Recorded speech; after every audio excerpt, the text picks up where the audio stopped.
स्वागत है आप सभी का इस दिव्य श्रृंखला के अरण्य कांड के 12 अध्याय में। वनवास की इस पुण्य भूमि पर जब अधर्म ने अपने छल कपट से धर्म को ललकारा, तब एक वृद्ध योद्धा ने अपने पंखों को धर्म रक्षा की ढाल बना लिया। लंका का महाबली रावण, जिसने सीता माता का अपहरण कर उन्हें अपने पुष्पक विमान में बिठा लिया, आकाश मार्ग से उन्मुक्त भाव से आगे बढ़ रहा था, मानो कोई उसे रोकने वाला ही नहीं।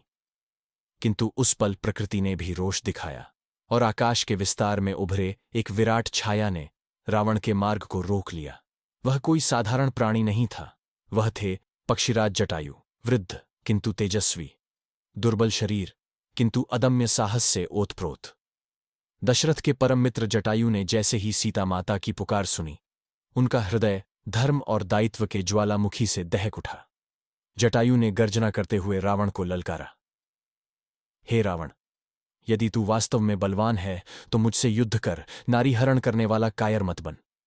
रावण ने उपहास किया, पर जटायु की आंखों में वह अग्नि थी जिसे देखकर स्वयं रावण क्षण भर को विचलित हो उठा। आकाश में फिर आरंभ हुआ एक भीषण संग्राम। जटायु ने अपने विशाल पंखों से रावण के विमान को झकझोर दिया, उसके रथ के घोड़ों को घायल कर दिया और अपने नुकीले नखों और तीव्र चोंच से रावण पर कई आघात किए। यह युद्ध केवल शारीरिक नहीं था, यह धर्म और अधर्म के बीच वैचारिक संग्राम था।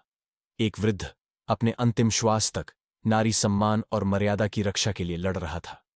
रावण को क्रोध आया, उसकी आंखें रक्तवर्ण हो उठीं।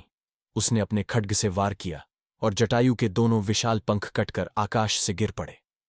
जटायु रक्तविहीन होते हुए भी तब तक रावण से लड़ते रहे जब तक उनके शरीर में चेतना रही। अंततः वे गंभीर रूप से घायल होकर धरती पर गिर पड़े। पुष्पक विमान दूर चला गया, पर आकाश में जटायु की वीरता की गाथा गूंजती रही। जटायु की यह आहुति केवल एक युद्ध नहीं थी, यह था धर्म की अंतिम सीमा तक निभाया गया प्रण। यह था नारी की रक्षा हेतु प्राणों का समर्पण। यह थी उस मित्रता की पराकाष्ठा जो उन्होंने दशरथ से निभाई, और वह अमर साक्ष्य बन गया कि सत्य और धर्म की रक्षा के लिए आयु, बल या स्थिति नहीं देखी जाती, केवल संकल्प और निष्ठा चाहिए। जटायु का यह बलिदान रामायण के इतिहास में एक दिव्य अध्याय के रूप में सदैव पूजित रहेगा।